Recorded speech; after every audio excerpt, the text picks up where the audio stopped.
Hello, welcome for our lesson 6 of factoring polynomials, and this time by trinomials naman tayo using the AC method. Okay, for our first example, we have b squared plus 8b plus 7.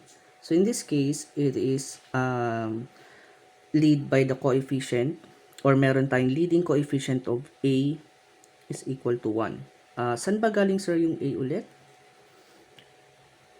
Most of the trinomials laging sumusunod sa a squared plus bx plus c na format. Ax squared plus bx plus c. So regardless kung ano man yung magiging operator natin dito, it follows these rulings. Okay? So pag sinabi nating a is equal to 1 or the leading coefficient, yung nauunang numerical coefficient or number dito sa unahan ay equal to 1, medyo mas madali. And pansinin natin na AC method ang gagamitin natin. A and then yung C.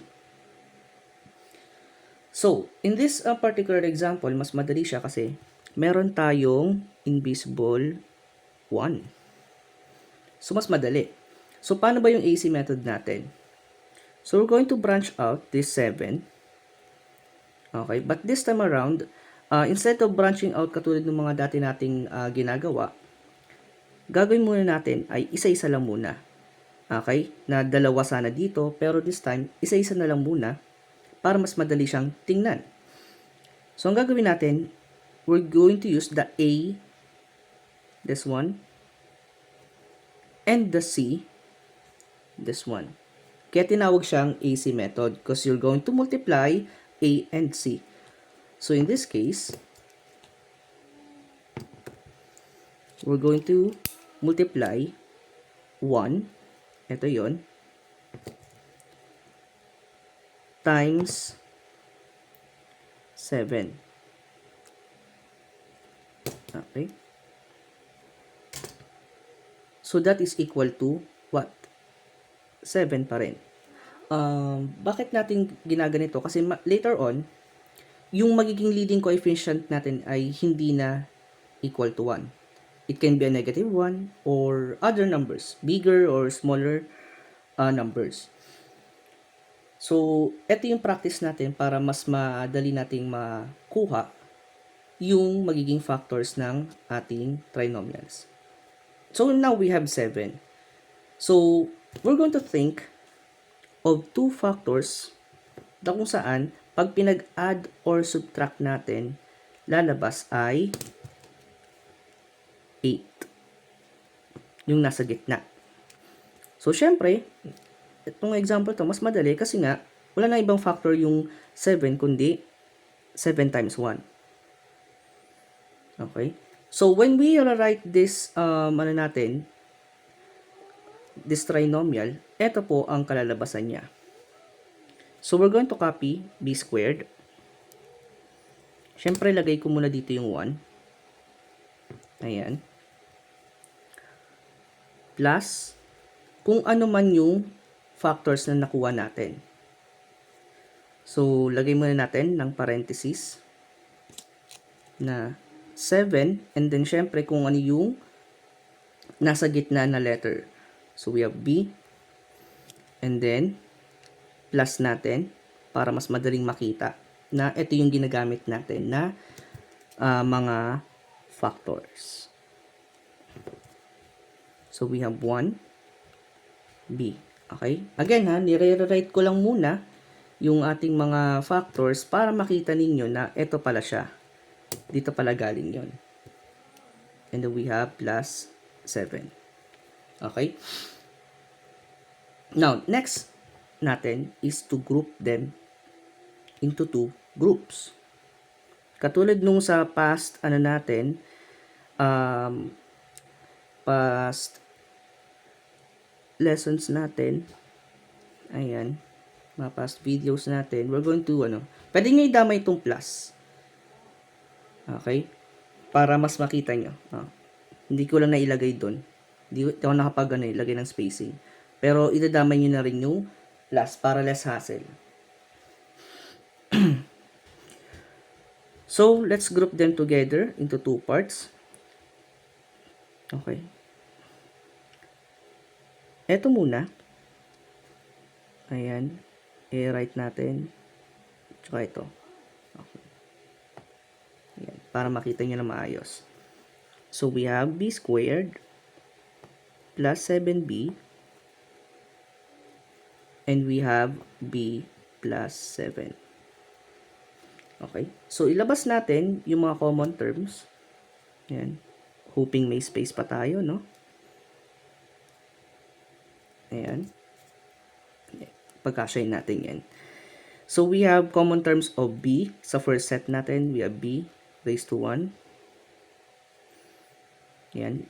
Lagi ko muling 1 momentarily. And then, we have nothing left. Okay. Kapag wala nang sa number, okay na yan. So, maglalabas lang tayo ng b raised to 1. So, b raised to 2 divided by b raised to 1, that is, b na lang matitira. And then dito, since parehas lang naman, ang matitira na lang ay 7. Next natin dito, sir, paano yan? Wala tayong factor dito. Ano na yung gagawin natin? Kasi wala nang common. So, kapag wala nang common dyan, ang ilalagay na lang natin ay plus 1. Kasi 1 times b, b pa rin naman yan. 1 times 7, 7 pa rin naman yan. So, kailangan natin maglabas ng 1 dito para may partner tong b raised to 1 natin. Then, rewrite b plus 7. Para ang magiging factor niyan ay, let's rewrite this b plus 7. And then b, ito, b plus 1.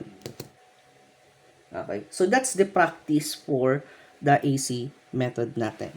Okay, although there are some method na rin na mas mabilis, syempre hanapan na lang natin to ng factor na kung saan magiging 8, then pwede na agad dumiretso dito. But this will serve as a practice para dun sa mga following examples natin.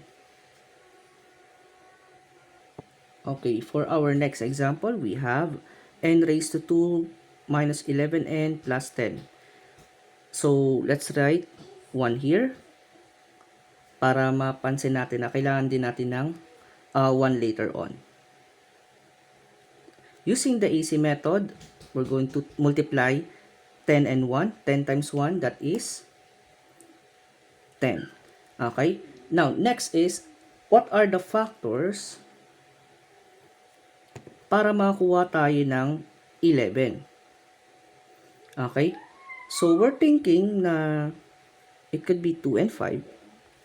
Pero 2 plus 5 is 7 and 5 minus 2 is 3. So, hindi siya pwede.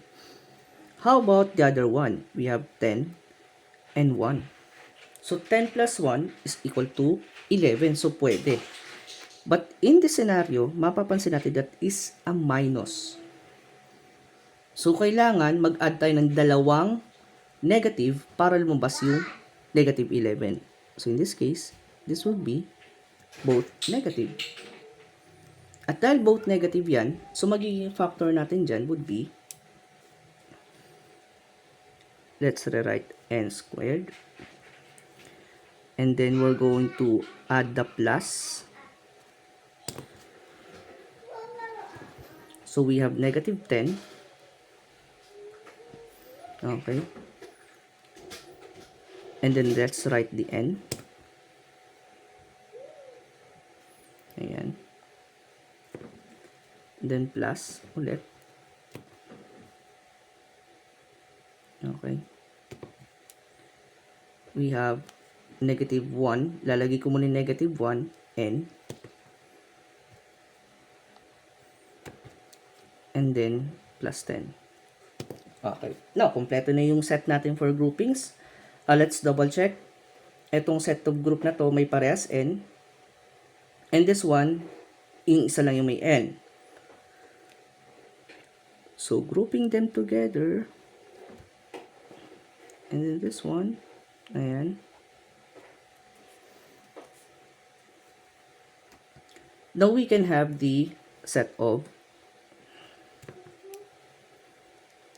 n squared. Let's finalize this one into negative 10n or minus 10n. Ayan. Times this one becomes a negative n and becomes 10. Okay. So now grouping them together, factoring them out, kung ano man yung common factor nila.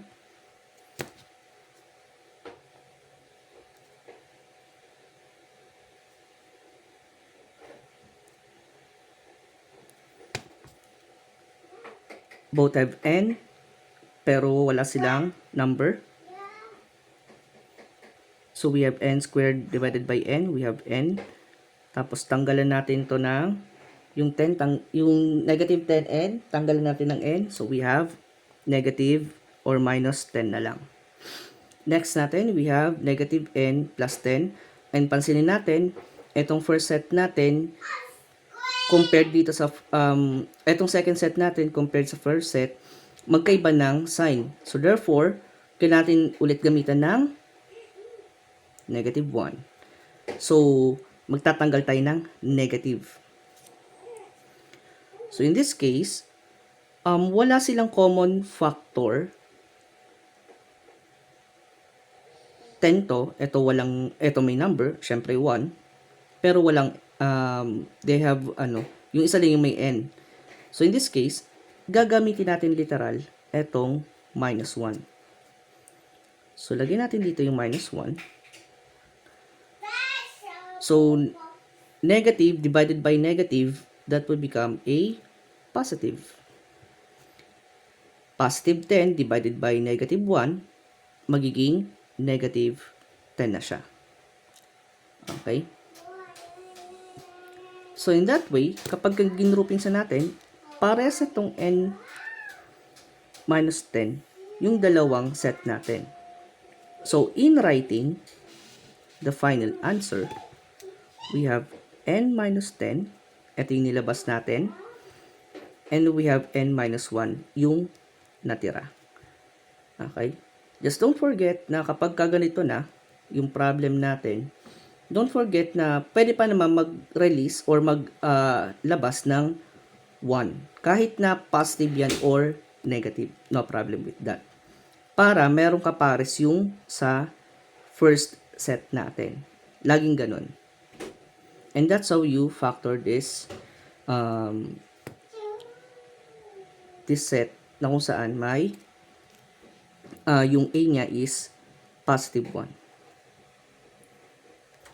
Ayan. Next set natin, we have 5x squared plus 26x plus 24. So, medyo crucial na siya compared dun sa dun sa una nating set. So, let's rewrite this one. Ayan. So, we have 5x squared plus 26x plus 24. Now, we're going to multiply this a 5 and this c 24. So, lalabas dito, we have 5 times 24, that is roughly 120. Ayan. So, we multiply this to, ayan, lagyan ko na ng rainbow to sa taas. Okay. So, after we multiply them, we're going to find a set of factor na kung saan, tawag dito, makakuha tayo ng 26. Okay? So, what could be the possible factor dito? Siyempre, lalabas dyan. 12 and 10. Pero kapag in-add natin or subtract natin, pero combine natin itong 12 and 10, hindi lalabas yung 26. So, what would be the other factors nito? Let's try 6 and 20. 6 times 20, 120. And if we add them together, saswap po dito sa 26 natin. So, in this case, ayun na natin. Kunin natin yung AC method ng set na to. So, we have 5x squared. And then we have Since positive naman to, pwede natin to idiretso. So we have plus 6x. Ito yung ano natin. Ito yung variable natin involved. Plus 20x plus 24. Okay. So, grupo na natin silang dalawa. Ito muna. And ito. Now, grouping them together, ano yung possible factor dun sa una natin? Yung una muna. Possible factor, we have x. And in this case, 5 and 6 is a prime na. So, wala na tayong ibang factor dyan, kundi 1. So, hindi na natin to gagalawin yung number. X na lang ang ilalabas natin. So, we have x squared divided by x. So, we have x na lang. And then, natitira yung 5. Next is the plus 6. Dahil wala nang ano dito, x divided by x is just 1. So, leave as is na lang. Next set natin, yung sa pangalawa. Ayan. Sa pangalawa natin, we have 20x plus 24. So, let's move out isang factor na present dito sa dalawa. So, I'm thinking 4. So, we have plus 4. So, 20 divided by 4, that is 5x. So, dito, you have to check first na kailangan pumares dito.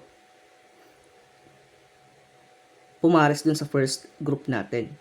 Para pwede kayong mag-move out ng factor later on.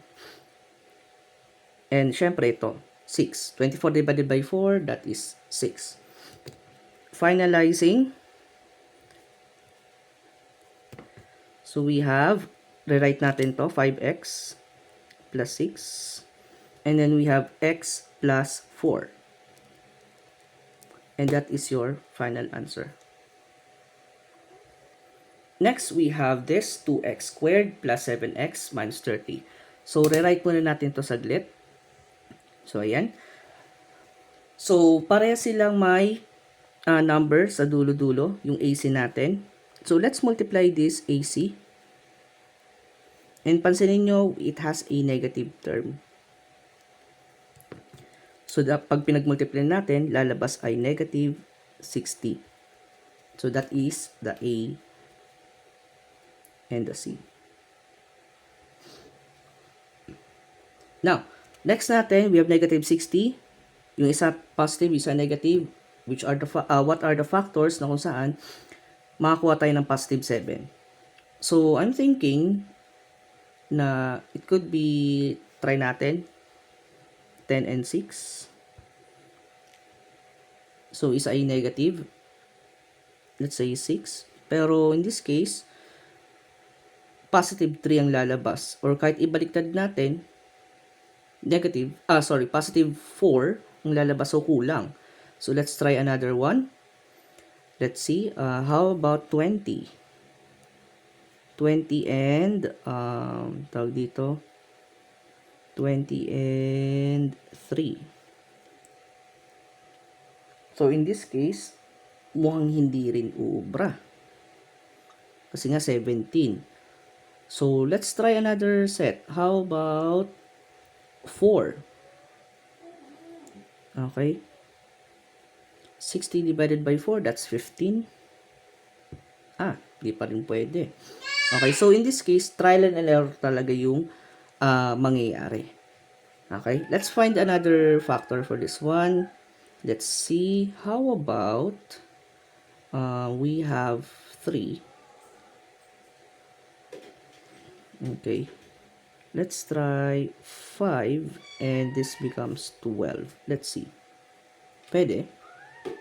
Ayun, pwede, no? 12 and 5, so we have 7. Positive 7 to, so target natin maging positive etong mas malaki compared sa maliit. So now we have the factors ng B natin, which is 7. So let's rewrite this. 2x squared. Then yung dalawa dito, para mag-split doon. Mag-plus muna tayo. And then we have negative 5x. And then we're going to add plus again for a positive 12x. And then minus 30. Ayan. So, may factors na tayo ng AC natin. Let's group them together. Ayan.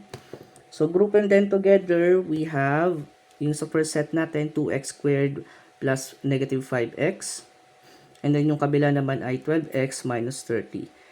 Okay? So, let's try this one.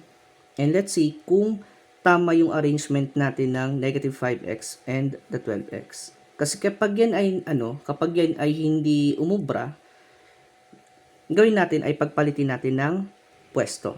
Okay? So, let's start with the first one.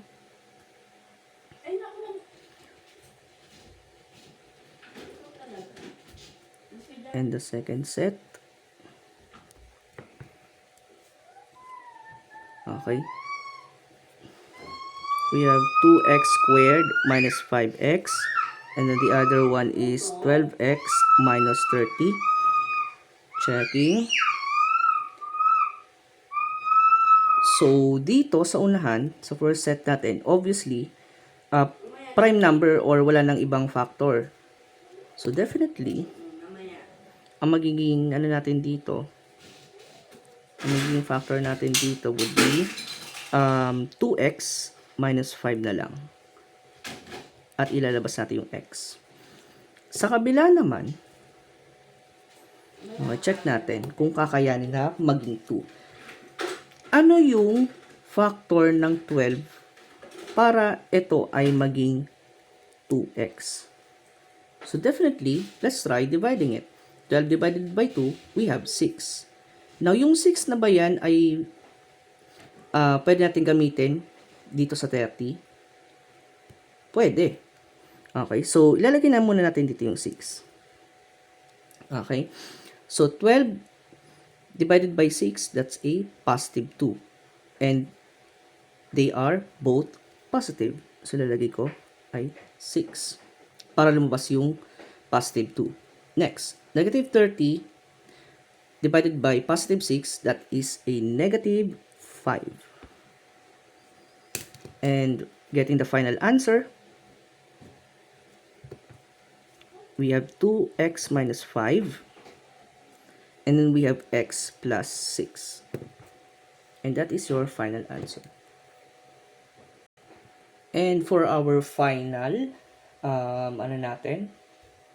final example, as we can see, dalawa lang to.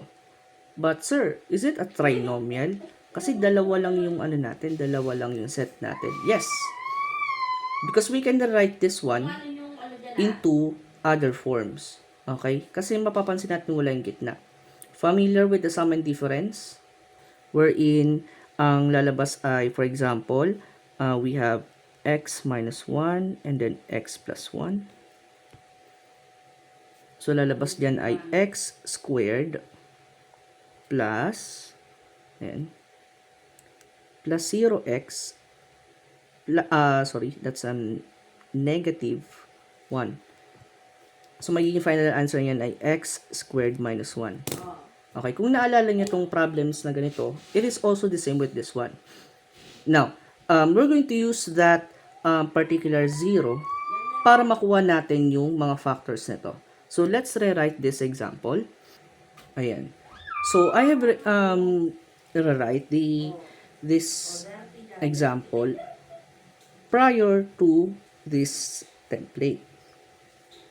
81x squared plus 0xy minus 16y squared. Sir, bakit may xy? Because these two sets have different variable. Or sabihin natin may variable parehas. So, kaya ilalagay natin dito yung variable niyan pag multiply natin. And then we put the 0 at the middle. Okay? So, AC method pa rin tayo. This time, medyo malaki ang ating makukuhang sagot dito. So, we have 81 times negative 16, and that is And that is 1,216. Okay, don't worry. Etong number na to, hindi naman talaga masyadong magiging ano natin. Sir, kailangan pa naman makuha yung yung factors nito. Ganito, ganyan. Actually, there's a clue in this particular problem. So, notice na sum and difference siya. Now, sum and difference, kung mapapansin nyo, halos magkamuka, pero magkaiba lang ng sign. Okay? So, kung kukunin natin yung factors nito, medyo matatagalan tayo, no? To get that. Okay? So, ang gagawin natin ay ganito. This might be a bit medyo labas ng easy method. Kasi may nakita na akong kanon neto, kapares neto. Okay? Now, notice that this 2 number is a perfect square. Ngayon, gagana lang to kapag yun yung nangyari. Wala yung middle term, as in 0, just like this one. And then, perfect square, 81 and 16.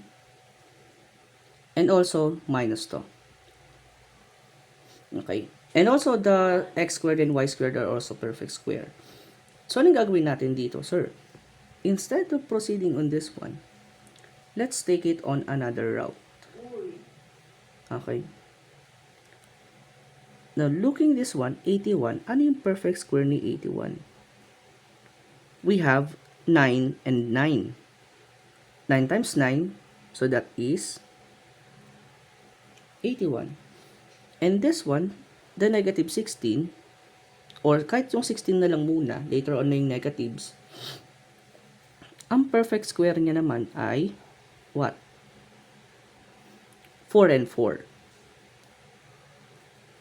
So, dahil perfect square sila, okay, and medyo malaki to, compared dun sa other examples natin, so, ang gagawin natin ay ganito na. Dediretso na natin sila. And this will only work kapag mga perfect square trinomial ha, or sum and difference. Sum and difference, ito yan. Yung perfect square like, magkamukha na sila. Like, x plus 1, x plus 1, or x minus 1, x minus 1. Now, going back, we have 9 sa unahan at sa unahan. At ano yung variable? We have x and x. Next, 4. 4 and 4. Ano yung variable? We have y. Ayan. Next is the sign. Ano yung sign? Diba? Sum and difference. Sum and difference. Dahil sum and difference to, lagay natin ganito. Plus and minus. Now, pwede naman magkabaliktad. Walang problema. Pares pa rin na magiging sagot. Now, sir, lalabas po ba na magiging 0xy yung sa dulo? Yes po, lalabas po yan. Kunin natin to. Upon checking ha, kasi ito na yung final answer. Pero bago natin i-final answer, let's see if the middle term ay magiging 0. Yung sa taas muna, 9x times 4y, we have 9, 18, 27, 36. And then we have the xy.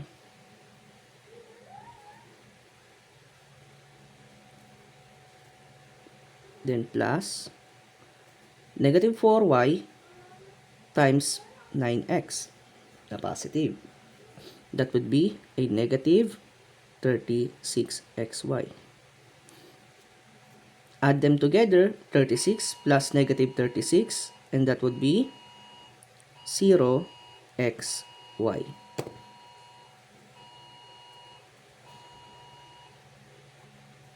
So, kapares siya dun sa taas. So, ibig sabihin, tama yung factor natin dito. So, that is another method when it comes to dealing with the sum and difference of two squares and the perfect square trinomial. And for our example, exercises, you try to solve this using AC method. Or kung yung method na ginamit natin na sum and difference and the perfect square trinomial.